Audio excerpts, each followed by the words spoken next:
الرحمن الرحیم طویل خشک سالی اور دعاؤں کے بعد اللہ پاک کی رحمت جوش میں آ گئی۔ میدانی علاقوں میں بارش اور پہاڑوں پر برفباری۔ طویل خشک سالی کے بعد پہاڑوں پر برفباری ہوئی اور لوگوں نے سکھ کا سانس لیا۔ سردی کی شدت میں اضافہ، تحصیل بالاکوٹ کی جزوی سڑکیں بند، سیاحتی زون آمد و رفت کے لیے عارضی طور پر بند۔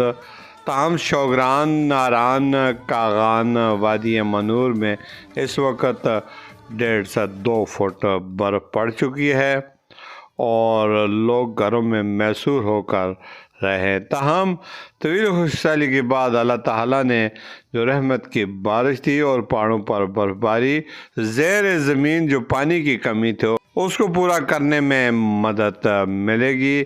اس بارش کو اور برفباری کو لوگوں نے اللہ تعالیٰ کی رحمت قرار دیا۔